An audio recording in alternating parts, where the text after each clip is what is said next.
Hi, friends. Welcome to the Mobile Bev Pros podcast, a podcast dedicated to providing mobile bar professionals with the information they need to succeed. I'm your host and fellow mobile bar owner, Sarah Murphy.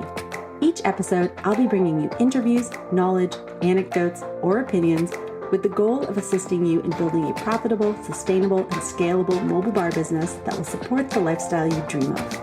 I'm excited for today's episode, so let's get started.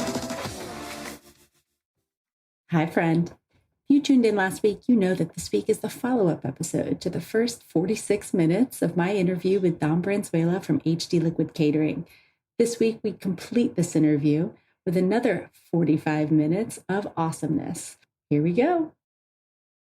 Now, I don't know yet this is going to work. So this is the new thing that we're trying now is we're creating different brands so we're kind of like, we're launching or putting out front. Because one of the things that venues hate about being exclusive with us is they feel like they're not giving their brides a choice. Right. You know, like if they want a BYO or that type of thing. Is that what you're talking about? Right. Or yeah, exactly. Or they don't feel like, because there's always that, well, hey, I have my brother or I have this guy who's, we know a guy that works. My best friend's friend. Right. Or they want to bring in another company. And so our number one goal is when we're working with venues, like we never want to be the reason why the client doesn't pick the venue. Right. That's our biggest thing where they go, well, we would have gone with you, but your exclusive caterer, exclusive bartender is too expensive. So what we're trying to do now is we're kind of launching like different brands. So I'm picking up, I have this company that I started with, it was Party Bartenders, right? Yeah. So we're kind of picking that back up again as more of a budget friendly bar. So we're asking the venues, hey, can you just add this to it? So we're still going to be your exclusive company. Right. Everything still goes through HD, but then now you have 4 things on your, you have 4 bartending companies. That's so smart because I've had this party with Mags, which is Magnolia Mags, because I never wanted to be the bartender only company. I wanted to be the high end. We take care of everything, right? Because every time I just give a bartender, they show up to a shit show. Oh yeah. Like they don't have the right mixers. Maybe there's literally at one point we showed up and there was just Pabst Blue Ribbon, Fireball, and a blue sangria. Yeah. Happens everywhere. Yep. Happens everywhere. So I'm like, a different brand. All of my staff can pick up shifts on that if they want, but it doesn't tarnish Bar Magnolia's. No. Listen, the one thing I talked about is the biggest event we ever did for one single party, right, was not trying to humble brag or anything, just to kind of put things in perspective. It was $42,000, okay, for a Christmas party, and then we'll have an event for $420 for 2 bartenders, okay, right. In the eyes, if we just forgot a shaker tin at the $420 event, they'll 1-star us on Wedding Wire or on the Knot. 100%. Right. And then the one that was $42,000 still gives us 5 stars. But guess what? In the eyes of the client and in the eyes of those reviewers, they're both equal. They're both equal. And then, which drives me nuts. Why am I putting my brand up there? It's look, we got to do a Toyota, Lexus, Ford, Lincoln kind of thing where it's hey, you know what? We understand you can't afford Acura, but hey, here's a Toyota, right? Which is still pretty good. But if they don't like Toyota, it'll get you where you got to go. It'll sling a drink for Toyota, you. Right? You're not bashing my Lexus, right? My better brand that people are paying more money for. So that's why we're doing this thing. We're doing this. But what I love about it is that you've decided. Because my thing was, do I want to start another brand where I have to have another freaking Instagram, another freaking Facebook page, all the things, right? Because that's just it's hard. But what you've done is you basically said, my venues can have access to this brand. And maybe it's on your website or something. But what you've done is basically I don't have to advertise it if I don't want to. Nope. You're basically just giving another option for the venues that you already have it in with. And actually that's the one where I really do a lot of Facebook ads. We do a lot of Google, kind of more on the SEO side of it, right. And then focus a lot on budget, cheap this. And so for instance, on artists, what they're doing is literally we charge them $30 an hour. That's it. And then if you need no minimum. Staff. Right. Oh yeah. They don't, it's or I can send a different staff. Right. I don't really care. And so, but I charge them a $75 booking fee. Right. Also put it on our website where they can book. They have to book it themselves. Like they don't call anybody. I don't email them. I'm not spending $18 an hour for a salesperson. They literally go in there because our mindset on that is, look, you're booking flights, $1,000 flights, vacations, everything online, and you don't talk to a single person. Right. Like, why do you have to talk to somebody when you're booking just a bartender? Right. And then I know a lot of, because our cheapest, I don't want to say cheap, our budget brides are the ones that end up taking, who's our lead salesperson. She'll spend, we'll talk to in a meeting. Somebody's spent $200, but then she spent 5 hours with them on the phone and emails over the last 8 months, just trying to like death by like 1,000 little pricks. So on our Party Bartenders website, we actually use your drink calc, that one for Calculoid. So that's where we put it on there. So when somebody asks, hey, how much do you need? Just go on here, Perfect. Just go on here, sign it. And then we use this other app. It's called Check Cherry. They use it. I found it at Wedding MBA last year. Uh-huh. And it's a way for people to like book photographers or photo booths just on their own. And then, but I use it for bartenders. And so people just come up, say, hey, I need 5 bartenders. They sign the contract, pay, put all the stuff in there, and then it shows up on our deal. And then just like a few days before we confirm with them, get payment, but we don't send them any emails. We don't send them any contracts. Right. So, it's like, it's our like Spirit Airlines. I love that though, because very budget. Yeah. That's the thing where, especially right now, but I've been thinking about this for a long time because I get all these people that just want a bartender for like random shit. I'm like, that's not really our wheelhouse. Can we do it? Yes. Mm-hmm. Do I want to do that under Bar Magnolia? No. Mm-hmm. So, but it's kind of silly for me not to be taking advantage of that opportunity, right? So that's kind of where I had originally thought of it. And then COVID hit. And it's like multiple revenue streams is really, really important right now. I mean, maybe we're not doing events right now, but just in general, I think multiple revenue streams is a good practice for anyone to have.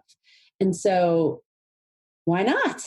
Yeah, that's the thing. And then at the end of the day, it's like, look, we might not be making that much money off of it. Right. But at the same time, you know what, like, then this is my, like, I don't want to get all like business. Even though I love my competitors, I also just want to crush them to the ground. And so for me, even just the smallest amount that we make that's just less money they're making in my mind. So even though I'm only charging $120 and making $20 off of it, keeps my bartenders happy and it keeps that money out of their pockets. So, you know what? And so like, I'm going to use every way I can to and then use all my resources, all my contacts already to say, hey, this is what we're doing. And also like, look, 'cause that's how we got into this business. We got in doing this really cheap, doing it ourselves. And so we're kind of like just putting this website as hey, look, because that's what people are looking for. And so, and I don't want to, like I said, I don't want to devalue my brand, but saying, oh, hey, yeah, HD Liquid Catering is also doing it for, it's like, and who would want to pay this much if they know we're already doing it for like on the cheap. Right. And it's not the same service at all. So, no. So it's definitely different, but that's the experience. Yeah. It's the experience. So when we tell people like, well, what's the difference between this and it's like the bartenders are pretty much the same. Right. But it's your experience from the time that you call. It's like, it's how you're being treated. Yeah. So secret that most people know, if you get that like drugstore shampoo and conditioner, it is likely made by the same people with the same formula that might have just a slightly different scent as that shit you buy in the salon. Yeah. Because they can. They already have it. Why not just change the smell a little bit and put it in a drugstore bottle? And then they're getting the people that can't afford their salon stuff and the people that can afford their salon stuff. Yeah.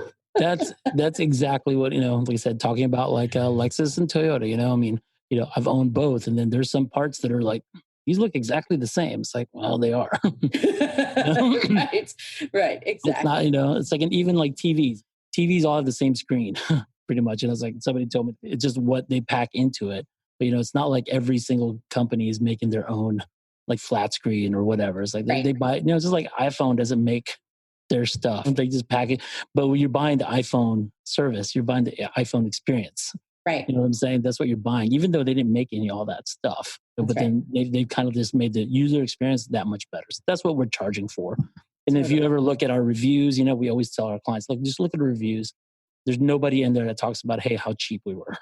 Never. Everybody always talks about, hey, how easy it was, how they, it's like everything. And I always also pride ourselves on, look, we don't execute 100% of the time. but we know how to make up for it 100% of the time. And that's waiting experience, being a waiter for a long time and being a bartender, like you're never going to be perfect all the time. So, it's like. And events are perfect, not to interrupt you, but like having been a server and a bartender for a decade, a lot of the shit that happened wasn't even on the bartender or the servers. Like it wasn't our fault. No. But we had to make up for it and we had to apologize dance. To and it. We had to make it right. And like, absolutely. When we go to events, this is the thing about events. You never know what you're going to show up to. Nope. You never know the longer you're in it and the more you work with the same people, like, a planner, their systems, what they want, but let's say you're brand new and you're walking into this field and you're never going to know what you walk into. You never know the venue in many cases. You never know the bride and the groom, like their families, it should have been here, but you came in and it's now there. They told you that your beer was going to arrive at X time. And now it's like an hour later, it's still not here. You never know, but it's always your fault. Yeah, it is. At the end of the day, it's like, look, throughout the whole course of it, like there's going to be all kinds of emotion, but the only thing that we think about is like, hey, by the end of it, are they happy? You know what I mean? That's look, you've gone and then waited 1 hour for your food, had it cooked wrong, undercooked, overcooked, you're mad throughout the whole time, but it's all about how they took care of the problem, how they treated you, how calm they were about it, and then just what they did to make it right. How did they how do you rebound? Right. And then that's where I was saying, like, that's where we're always flawless on. Like we'll always take care of it. And when it comes down to, just like everything else, worst case scenario, you comp the whole thing, make them happy. Don't let them. It's a drop in the bucket overall. That's all they think about, right? It's like, end of the day, you know what? Because it'll cost us more when they're pissed. Right. That's right. And then that was, and then one of our main things too is like, and I always reiterate to our bartenders, like, look, if it's a 200 person event, right? We only need to take care of 3 people. It's like, it's the venue, the bride, and then whoever's paying. And whoever wrote the check, okay? Because if we make them happy, the venue brings you back, keeps referring you business. Bride writes a great review, and then you don't have to give back any money. Worst case scenario, so for instance, like we don't do shots. We don't allow shots. We don't allow doubles, 2 drinks per person. We're very like... Yep, us too. And I think people appreciate that. They appreciate that. Venues appreciate that. Okay? And parents... of brides, they appreciate that. We're the bad guy. Listen, we're going to be the bad guy, but guess what? So 197 people in the wedding are mad because they can't do shots. They can only do this. We cut them off, this and this. But guess what? The venue, happy, this. But we've had times where, earlier in the business, we tried to make 197 people happy, like giving them all kinds of stuff, getting them all drunk. And guess what? No more business from the venue. Bride's not happy. Bad review. These a bad review. And we had to make a partial refund because we... Right. And then so I'm like, holy cow, so it's not all about, it's just really focusing your energy towards. And you can head that off. I always say, set the expectation. So when I'm talking to a venue who's decided to bring us on, it's like, look, this is like, I know you have a lot of other bartenders that can come in here. We don't serve shots. We don't serve doubles. We never serve more than 2 at a time because it's our goal is to keep things classy. Exactly. And we want the pictures at the beginning of the event to be as well-worthy as those at the end of the event. Right. And so that's what we tell the venue when we come on as a preferred venue, but we tell that to every single bride and groom, every single one as part of our tasting / pre-event consultation. We're setting the expectation. We're going to card your people. If you don't, 30 and under, right? If they're questionably in their 20s, we're going to card you. Bridal party. Tell your bridal party to stick in their dress. Yep. Hey, go back to your car. Go get it. We'll be here. But like we set that expectation. We also tell them we don't serve shots. And that's a thing here in Nashville because people are big bourbon and they like it neat. And like, we'll serve it to you, but we're sticking some ice cubes in it. Yep. Because you can't shoot it. And I have literally seen this where people are like, and then they'll shoot it with the ice cubes in it, or they'll pick it out with their fingers and shoot it. And then they'll come back later and I'm like, sorry, you're cut off. Like, like we told you the rules. Yeah. But the expectation is no one can be mad. They only appreciate that. No. And I always tell my bartenders too, it's like, look, I will answer if you cut off people at the end of the day, if you cut off people, if it's like, look, I will answer that phone call every single time, because I will back you up every single time. If you cut somebody off, if you've done this, like those are conversations I don't mind having. And I actually tell the bride and groom, like, this is their livelihood. This is our livelihood. Yep. So it's the biggest day in your life. We're just trying to protect your people. but it's also like our livelihood. And so we cannot risk that. Yeah. Because I always tell people, look, you know what, all these faraway venues, like it's easy to get there when it's, you know what, when you're sober, there's light out, everything. But then when it comes in, because a lot of people have never been to these venues before. Right. So get there is easy, but then now roads are narrower, it's darker, you're drunk, you're paying attention more to your GPS, everything's happening. So that's why I'm like, look, I don't care. You know, we used to have 1-star reviews all the time about cutting people off and whatnot. And then we'd show those to the venues. It's like, hey, look, it's kind of like a badge of honor. Like, I want to have more 1-star reviews because all I want to say is you're welcome. That you're alive to leave me a you're alive. a 1-star review. Yep. Oh so, gosh. And people are, and I will every time when I'm having tastings with the bride and groom, I'll say like, we will, and we do not hesitate to cut people off. It's a 50% chance the first person I'm going to cut off is either the best man or the father of the bride.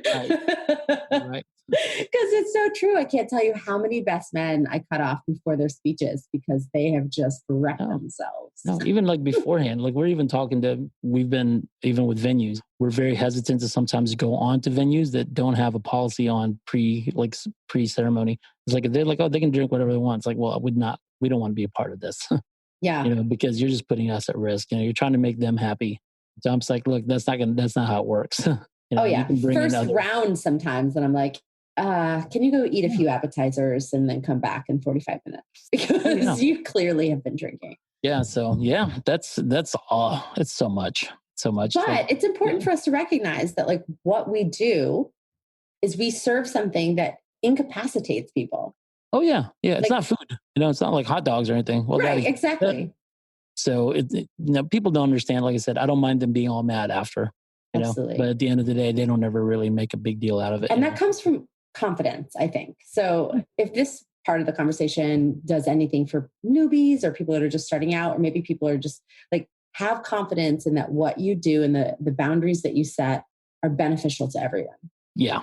Yeah. Because just like when you first bartended, you know, like I don't know if anybody ever remember the first person they cut off. You know, it's such an uncomfortable thing because you're putting your money, you know, you're thinking, oh, I'm not going to make any money off of it. And everything. So you got to take all that out, you know, so I can just start thinking about more people's like bigger picture than just whatever tips you're making. Because I know it's so hard whenever somebody's there dropping 20s every time they come up, you know, it's like, hey, I want to double this. And you're like, yeah, but then finally, like, it's like you're halfway through the wedding and you're like doing the math in your head. It's like, I've already given them 7 doubles. Oh, and if there's multiple bars, forget it. You never know. Like they might be going back and forth, right? Like there's just no way to know. Yeah. So that's why you do it. I think maybe this is a good swig class, how to cut someone off. Seriously, you know, okay, so real quick, I know I had one guy, 21-year-old bartender that I hired a long time ago at a hotel, and he had a hard time. He had a hard time cutting people off. He always had an issue. And so finally one night I came up to him and was like, look, your job is to cut off 5 people a night. You know, I said, and I don't care if they're sober. I don't care if they're drunk. It's like, I don't care. You know what? So all you have to do is tell them to cut off. And if you have a problem, talk to your manager. Because if you can't cut off 5 people, you're fired. It's like, that's it. You know what I'm saying? It's like, you know what's harder than cutting off a drunk guy is cutting off a sober guy. 100%. But I told him, all you have to do is basically tell him, hey, look, I'll have you talk to my manager. You know what I mean? And so I was like, look, that's all you have to do. And he couldn't do it. It's like, sorry, man, you got to go. Yeah. Like, you know, because if this is how you're going to be when I'm putting you on the spot, like, how am I going to trust you when people are actually drunk? And it can be uncomfortable. I'm not gonna lie. There was one wedding that I did. They were very entitled individuals, and for the most part. And then there were some Germans. They did not understand the concept of being cut off, but they were like really drunk. And so they were getting in my bartender's face, and I was in another bar, but I could see that bar, and they had security, and security was there, but just kind of like, you know how security is. They're kind of like rent-a-cops. They're not there for you. They're not there for you. No, not at all. To show up. They're like, I'm just here. And so I kind of was like, just looking at her, and when you work with someone enough, I kind of was giving her eye contact. And so she basically was like, you can go and, you know, try and get drink from the other bar. Like she was really uncomfortable. I could tell she was on the verge of tears. And so they come over to me, and I was like, what did my bartender just tell you? And they told me, and I was like, I said, well, I'm fresh out of beer. And they're like looking at my beer, and they're like, you have lots of beer. I'm like, but it's not for you. Right. Like they had, and I was like, say Mississippi. And they were like, what? And they super slurred it. It was like really funny. And I'm like, I'm sorry, like you can't say Mississippi correctly, then I can't serve you. And they just kind of, it was really like almost at that point funny because they were like, they knew it, but they didn't understand the concept of being cut off. Like that wasn't something that they encountered in Germany, apparently. I don't know. They kept saying, well, we're German, like we can hold our, like, but you're also stumbling. Right. It's like this. Well, this is America. Okay. You're like, I'm sorry. Cut off. I know. And then the like mother of the groom came over and they're like, oh, these were our exchange students. And I was like, I get it. I said, but if anything happens, not only am I getting caught up in the lawsuit, so are you. Yeah. You know, my actually our number one deterrent now against that is like just to even stop people is like we slow down service a lot. Like we come down to, okay, hey, you know what? It's like whenever everybody starts getting crazy, we leave our slowest bartender on the bar by themselves while we just leave.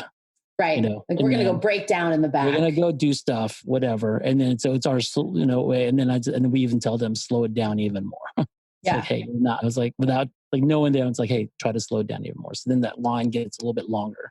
Right. Get a little bit more. So you don't speed it up because that same speed that we had at cocktail hour is not the same speed we need. Right. And I think people kind of recognize that on a certain level and they're just looking for something to drink. So what we found is if we put water up on the bar they'll pick it up. Someone comes up and they're like, I'll take another beer. We'll just slide them a water and they'll look at you and then they'll take the water and then they'll leave. They like get it. They know. Yeah. Well, I'll tell you what, it's funny. We went to Winning MBA. We go to Winning MBA every year. Like for the past 5 years out in Vegas.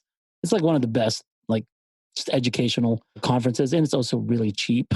Getting to Vegas, the hotels, everything. And then the knot in the wedding. Pretty cheap. Yeah. It's like $199 for the, you know, and then the education you get out of it is amazing. I mean, sometimes I'll go in for first class. I'll hear something. I'm like, oh, I'm done. I'm done. I'm just going to take that. I'm like, you know, just apply that for that was enough. That's all I needed. Right. And then, but the Knot and Wedding Wire do like their own parties every year. And like, so they invite everybody and that's how you make your money back from these things. So they're doing open bar, you know, at all these casinos. And then Wedding Wire always throws one at like Hakkasan over there at the MGM Grand. And then they always have like these badass bartenders, you know, it's like everybody's bringing up like expensive ass tabs. I think they finally learned from it because this year, or like last October, we were at the Tropicana. It was kind of like a joint one between the Knot and the Wedding Wire since they're both together now. Yeah. And we show up and then nothing against the older bartenders, because that's also me too. But let me tell you something. They, in the years before, were replaced by like a little bit slower, a bit more mature bartenders. And the whole time I'm mad, like, what the hell, what's going on here? You know, it's like, but then the whole time I really appreciated it because you know what? From a liquor cost standpoint, like they are saving half the money because they're still providing, you know what, 10 bartenders. It's still open bar. They're just not, the output's just not there. And so finally we're like, we're going to start adapting this kind of, because we've always been like, hey, we got the fastest bartenders, we got the best, everything like that. Like, yeah, maybe that's not what they all need sometimes. Totally. Because, I mean, it's like if it's a cash bar, yeah. So that's how we make our money. But if it's like open, kind of whatever, yeah, let's slow it down. You know, because the one thing we're always afraid of is like Polish and Russian weddings kill us all the time. So however much vodka we have, times not enough. There's only out of 1,000 wedding or 1,000 events, right? The only ones that we're or out of all the events, the only ones we're always afraid of are like those Eastern Bloc, like Polish, Russian, you know, because some of my best friends are Polish and they go crazy. And then also hospitality. You know, a bartender gets married, right? Guess who comes in there? All their bartender friends. And then all of a sudden, like you have to almost like double or triple your, or you'll never keep up. No, because they don't drink their regular 1-2 drinks the first hour and one after. It's like theirs is like 2-3 drinks per hour. Right. It's like, and then they don't drink like regular civilians. You know, it's like you can't really cut. You know, because you know how we drink too. Yeah, totally. I don't drink.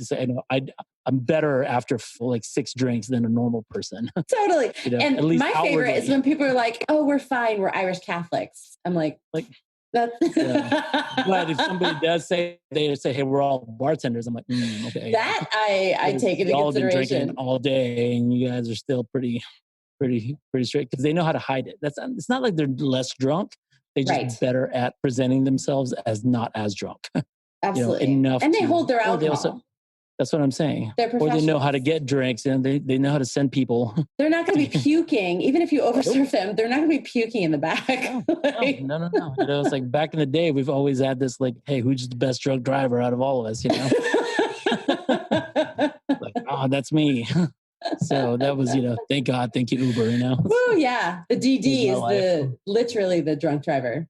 Yep. So yeah, that's all. I know we kind of like went all over the place on these. This is what I was hoping, actually, Don. This is what I really wanted. I appreciate it. I definitely know. I mean, look, just when looking for where I'm coming from, like everything you're doing right now, like, look, is everything I've always wanted from a group. It's like, except with me not starting it, because I feel like we are a big enough group.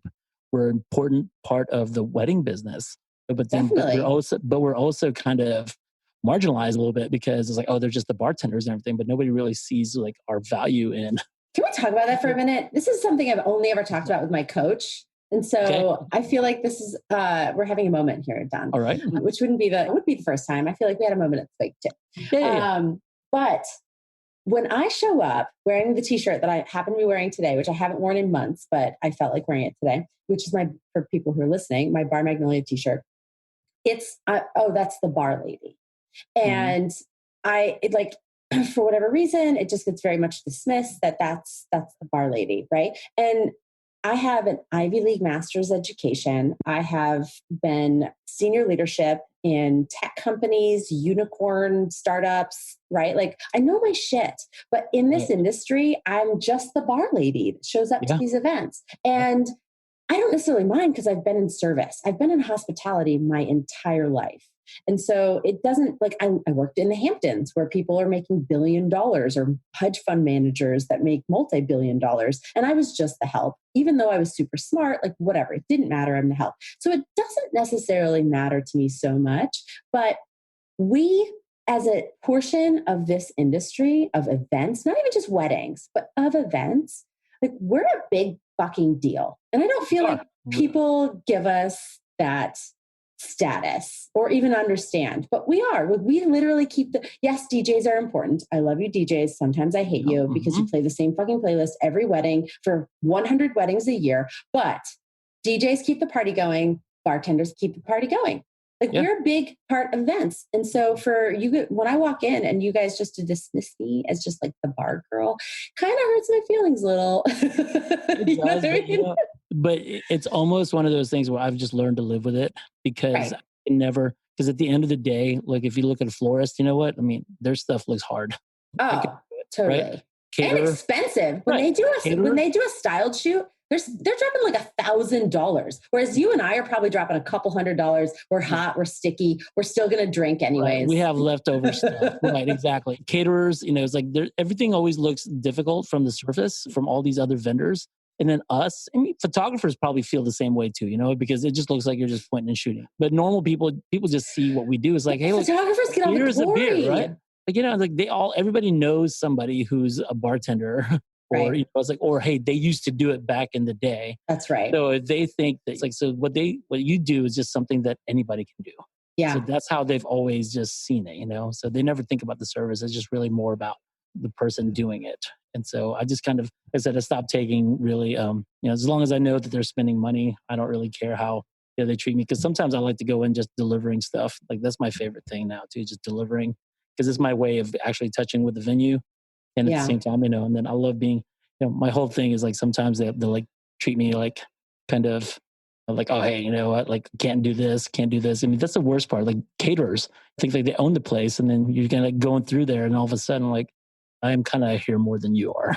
Just kind of like, I just have to like woosah the whole time. It's like, they're spending more money on my package than they are on your food. So right, especially here with all the barbecue. Like, no offense, but is that what it is over there? It's huge. Not there in Texas. What do you guys eat over there at weddings? It's barbecue 85% of the time. It's like a chicken, like some sort of chicken or beef, and then some sort of like green bean, mashed potato, roll salad. It's some sort of variation of that. And then Mexican food, and then not probably 20% of events, 20% of events are barbecue, So wow, we're like 85% here barbecue. And so it gets to the point where I'm like, I don't even want the vendor meal. It's so much barbecue. Yeah, no, it's even, that vendor meal is like, there's some that go, ooh, make sure because like, I'll even tell some of my staff, like, hey, like go get some extra for me and just leave it in the shop. Some caterers, they worked in restaurants because they know how to treat people. Take pride in the vendor meals. Yeah. They'll like plate it and it looks beautiful and they'll wrap it and they'll put it in the heater and they'll come by the bar and they'll be like, hey, we left you meals. And then you'll eat it and you're just like, love went into this meal. Like you can tell, right? And then there's some that they like come in and they like leave before they even like bars even. Oh, I know. Look, there's some caterers that are on my shit list. It's like anytime it's like, how they treat my staff, you know what? It reflects on them. And so that's always for me, like, okay, next time I see that caterer come around, it's like, I remember exactly how they were. And so I'm not very helpful. I'm not very, it's like, I don't promote them as much because they'll come up and say, hey, can you do this for me, And then, because like the one thing that we've decided to do, or I decided to do actually, before we go is like, from a marketing standpoint, networking standpoint, is like we've joined as many groups as possible. So here there's like, I don't know if you've heard of NACE, which is national. Okay. So NACE and then ILEA. Have you heard of ILEA too? So Twiza. Do you have Twiza? No. Okay. But all of those. So I've decided to just be as influential as I can.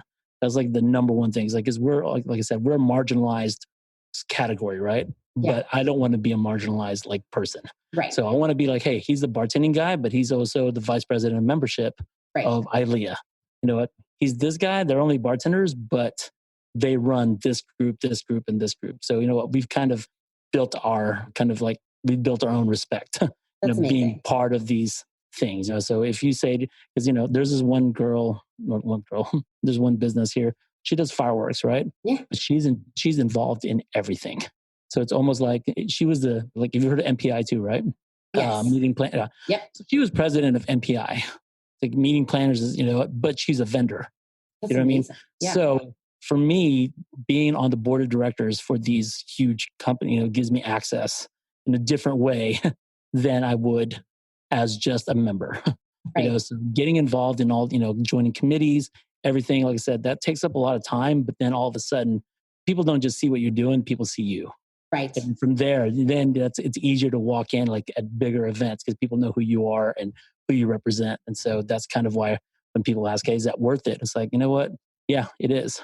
Yeah. Because I have confidence knowing that people will treat me a little bit just because of what I'm doing. And, and so that's why we kind of that's where a lot of our dollars go. I love that. So anything that has letters, we're a part of. And I'll have some weeks there's 4 nights. I'll be out doing networking. And then to be honest with you, I mean, it's not that hard because I'm just drinking and eating. Right. And being you're shaking hands and making friends. It's like, doing shots at places that you can and that allow it. But so then they're doing cool stuff. So that's what's really helped us in the last 3-4 years, really, rise above everybody else. Because that's not what our competitors are doing. And so when you do these network events, here's what happens. They hand you, do you have a business card? You give it to them. Do you ask for one in return? Nope. I don't bring business cards. You don't? You're like, nope, got it. No, I don't. Because business cards are like, it's like passing around business cards. It's always like, I call it the pass and pray technique, where you pass it around and pray that somebody calls you. I collect them. So that's how. So what do you do with them? So then I just reach out to them. It's like I take a photo of it on my little app. It's called Camp Card. Right. And then I just kind of write down where I met them, who they were, everything. I'll shoot them a text. Hey, it was great to see you, especially if we talk about something. Or I'll just remember what we talked about. And then the next time I see them, I'll because I'll see somebody, it's like, ooh, who is that? Then I'll kind of look through and then just start building up relationship. But at no point in there do I go, hey, and then I always start conversations. I don't ever, because the worst ones are always like, hey, how's it going? You're Sarah. What do you do? Right.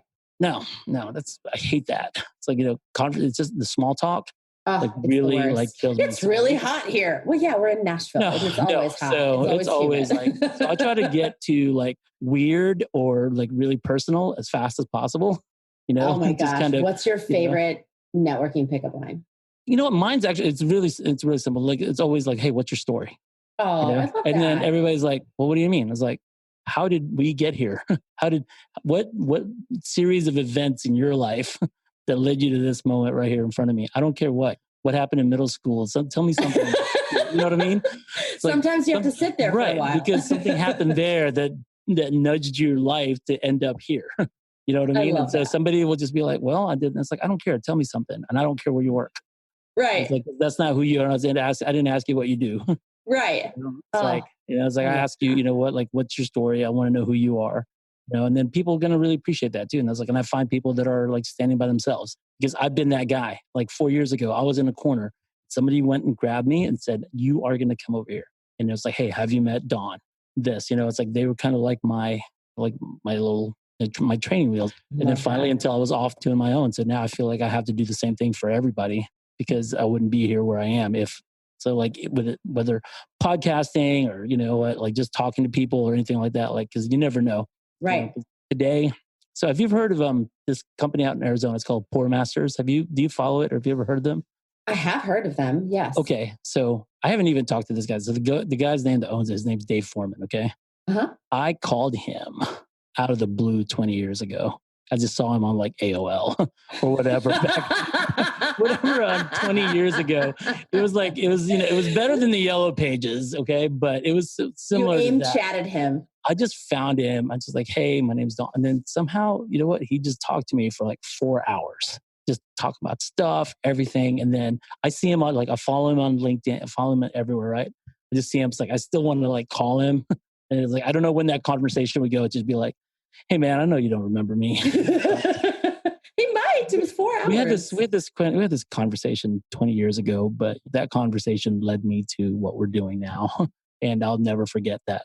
What you gave, because you sacrificed that time to talk to a complete stranger doing what you do. But then back then, it's like, even now, like, there's still not that many of us that do this, even though our group is huge now. It's not huge. It's super tiny. I see groups with like 35,000 people in it. And I'm like, we're 1,000 people. That's a big deal. Right. So you know what? So like when I watch it, it's like, I'm so like, it makes me all really happy when I see even like the big players and even but the small little guys, that are just starting.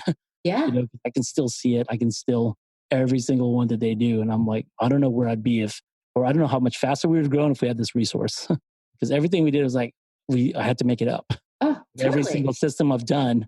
And then what's really crazy is like, I'll see all this stuff that you're doing. I'm like, see, you know what? It took me years to come up with that. And then now you... I know.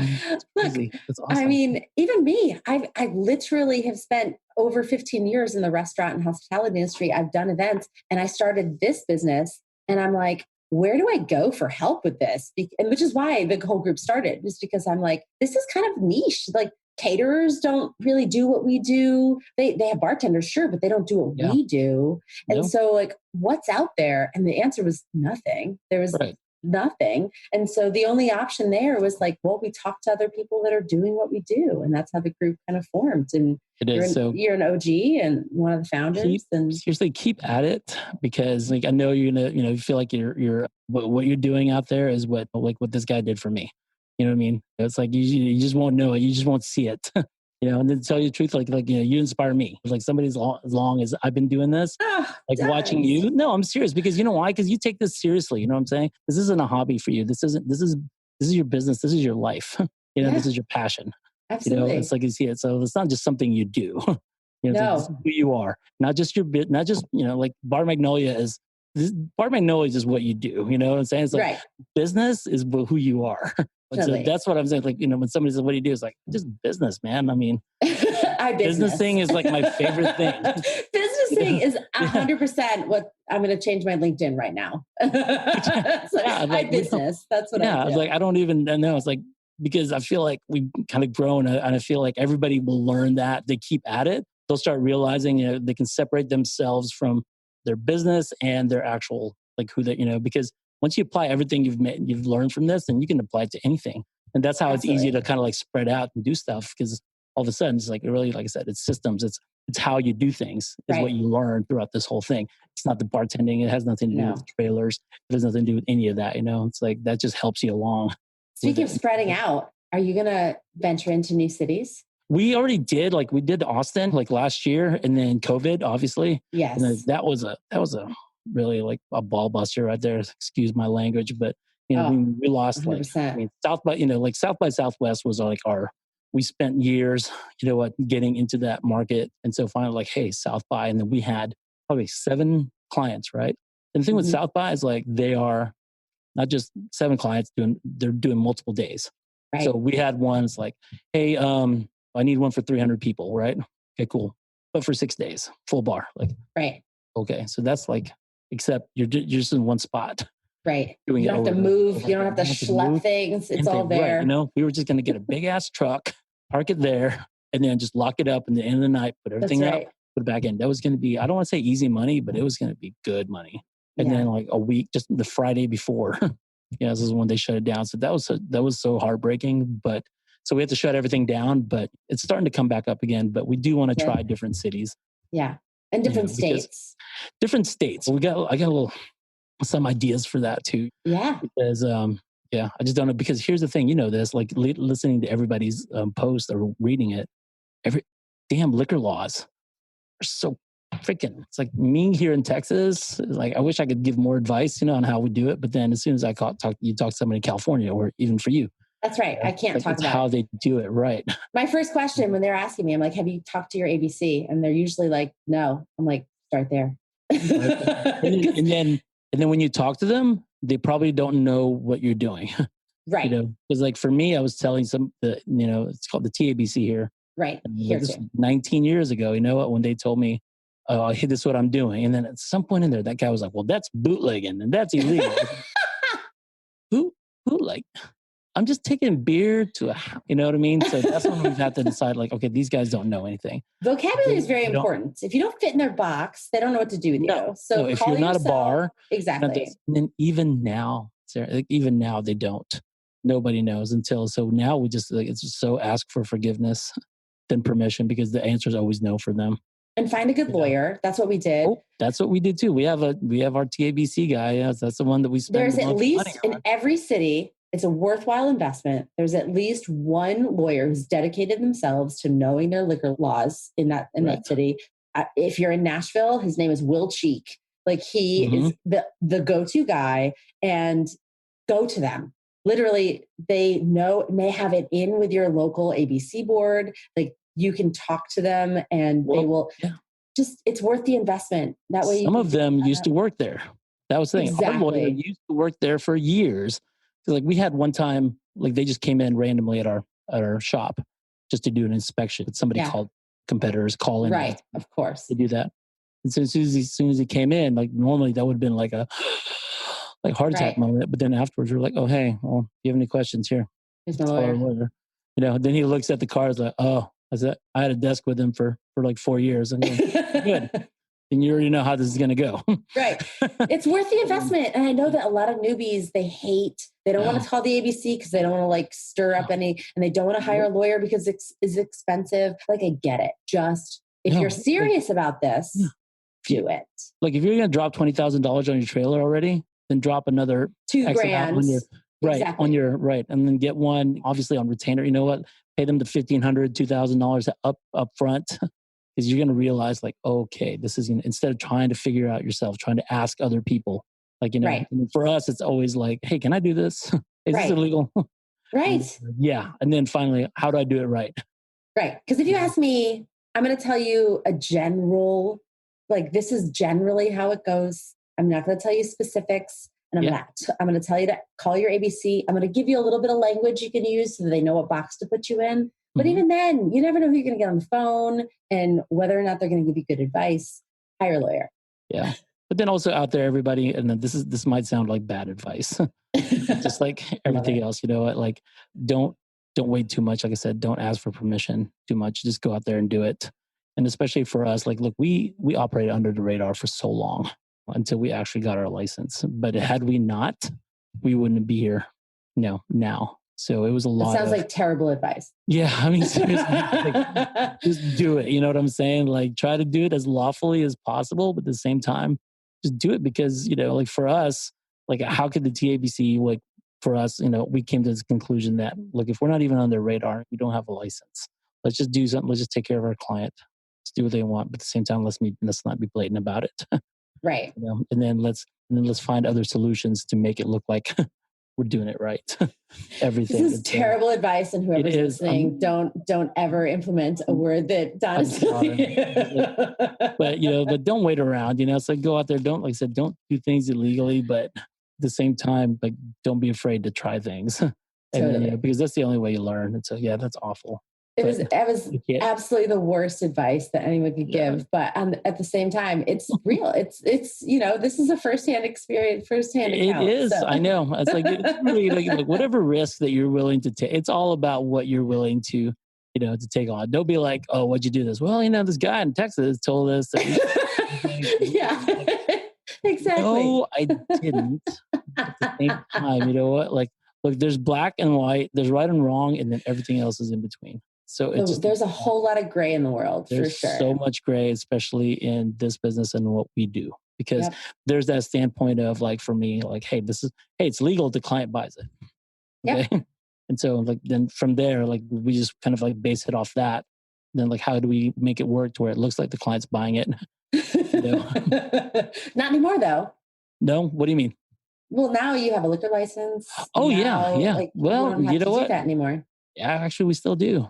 Stop it! Okay, this is getting edited. Oh, I'm sorry. No. Look, just in terms of like, so we have like, there's still different dry counties here. So it's not like, so it's really weird. So even though you have a liquor license here, there's still some places that the client will be like, hey, I want to do this. Like, we can't do that there. Right. But we can do it if you do this, this, and this. Okay. So we can. So no, we're not. Oh yeah, we have loopholes. Yes, we're not doing it. No, I'm to preface that point earlier, but like I said, this is. I'm glad we cleared that up, Don. You do it 100% within the law. You just know the law well enough to dance with it. Know where you're supposed to go. Just know, exactly, and then just how bad. Absolutely. You know what? I know. I'm sorry. We've gone a little too. I'm sorry. I feel like I've taken up all your time. Don, I could talk to you for hours, and I have talked to you for hours, and it's always a joy. I wish Michael could have made a little cameo here. So Michael actually, we spent all day. We finally finished up. I don't know if you can see it. So we finished up our back bar. I love it. Bar in our conference room. So we put I don't know if you can see it. It's gorgeous. I've been looking at it all day. Tastings and everything. And so we put the wall up. We built the back bar and everything. We just put the TV up today. So it's kind of So that's where we spent like a lot of time just building stuff and everything. Busy. Oh yeah, and then by the way, thanks again for letting us use your design. Oh my gosh, of course. So you know what we're calling it? So it's our HD Magnolia bar. Oh my God. I love it. Yeah, so that's what it's. So anything with a wheel on it, it's going to be. So I love that. I was going to show you after we got done with it. We still have to finish painting it. I'm going to cry. So every time we're going to steal somebody's design, and I say steal, I mean like copy and because like Rachel Wortman over at Drive Bar. Can we talk about Rachel for a moment? Okay, so her and Ben, and they are making some awesome stuff. You know how many times every time they post something, I screenshot it, I send it to Mike and Heather. I go, we need to do this, and so we've decided we're just going to call these our HD Drive Bars because that's where we got inspiration from. They are amazing humans in general, but then creative. They have such creative minds. All of their designs are gorgeous. Yeah. I mean, look, it comes down to even like her before and after, like, oh, hey, here's our home gym. It's just like here's a crappy room. And then all of a sudden, oh, hey, this is just a little wing of the LA Fitness.